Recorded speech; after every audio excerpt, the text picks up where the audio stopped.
வணக்கம் நண்பர்களே. முன்னாள் அமைச்சர் திமுகவினுடைய தலைவர் கருணாநிதியின் மகன்களில் ஒருவர் அழகிரி, தற்போது இருக்கிற நம்ம முதலமைச்சர் ஸ்டாலினின் அண்ணன். இன்று பல வகைகளில் பரிணாமம் பெற்ற அவருடைய ஆதரவாளர்கள் ஒன்று கூடி ஒரு சந்திப்பு நடத்தியிருக்கிறார்கள். ஒரு மீட்டிங் ஒரு இடத்துல.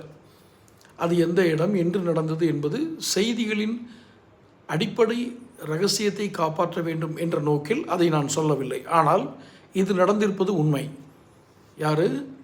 அண்ணன் அழகிரியினுடைய ஆதரவாளர்கள் எங்கே ஒரு இடத்தில். இது ஒன்றும் யாரையும் கவுக்கிறதுக்கு அப்படி இப்படின்லாம் இல்லை. தொடர்ந்து அவமதிக்கப்படும் அழகிரி அவர்களின் ஆதரவாளர்கள் இனி நாம் ஒரு நிலைப்பாட்டை எடுக்க வேண்டும், இனி அடுத்த நிலைப்பாட்டிற்கு நான் அரசியலில் தொடர்ந்து பயணிக்க வேண்டும் என்றால் அழகிரி அவர்களையே திரும்ப கட்சியில் சேர்த்துக்கல, நம்மளெல்லாம் எப்படி சேர்த்துக்குவாங்க? நம்மளை சேர்க்கணும்னா ஸ்டாலின் பின்னாடி போய் நிற்கணும், அழகிரியை விட்டுட்டு வரணும். இப்படி ஒரு நெருக்கடி நிர்பந்தம் இருந்தால் நாம் எப்படி திமுகவிற்காக அரசியல் செய்வது அப்படிங்கிற சப்ஜெக்டை முன்னாடி வச்சு இப்போ இவங்கெல்லாம் சேர்ந்து ஒரு திட்டம் தீட்டுறாங்க. என்ன? தலைமைக்கு ஒரு கோரிக்கையும் வைக்கலாம். ஐயா சேர்த்துக்கிறீங்களா? இல்லையா?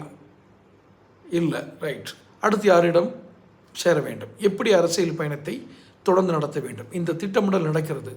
இது மிகப்பெரிய பின்னடைவாக திமுகவிற்கு இது மிகப்பெரிய பின்னடைவாக பார்க்கப்படுகிறது. காரணம், திமுக ஏற்கனவே 2026 தேர்தலை சந்திப்பதற்கு மிகவும் பலம் வாய்ந்த அணியாக இருக்க வேண்டும். கூட்டணி கட்சிகளை சமரசம் செய்து சமாதானம் செய்து வலுவாக ஒரு கூட்டணியை வைத்துக்கொண்டு தனது சொந்த கட்சியினுடைய பலத்தையும் வைத்துக்கொண்டு தான் 2026 தேர்தலை சந்திக்க இயலும். ஆனால் இப்போது ஏற்கனவே இருந்தவர்களையே இழப்போம் என்ற நிலை வந்தால் தோற்பது உறுதியாகிவிடும். இந்த வியூகம் ஒருவேளை ஸ்டாலினுக்கு தெரிகிறதா இல்லை என்று தெரியவில்லை. சமீபத்தில் கூட அவர் அண்ணன் அழகிரியும் ஸ்டாலினும் இருக்கும் புகைப்படங்கள் எல்லாம் வந்தது.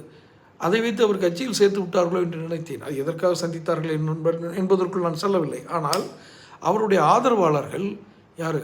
அழகிரியுடைய ஆதரவாளர்கள் எங்களுக்கென்று இருக்கிற அரசியல் எதிர்காலம் என்ன, எங்களை பாதுகாத்து கொள்ள நாங்கள் எடுக்க வேண்டிய அரசியல் பயணம் என்ன, நாங்கள் எதை செய்து எங்கள் அரசியல் பயணத்தை தொடர்ந்து கொள்ள இயலும், இதை தயவு செய்து புரிந்து கொள்ள வேண்டும் என்பதால் அவர்கள் மிக மிக முக்கியமான இடத்தில் தீர்மானம் எடுக்கிறார்கள்.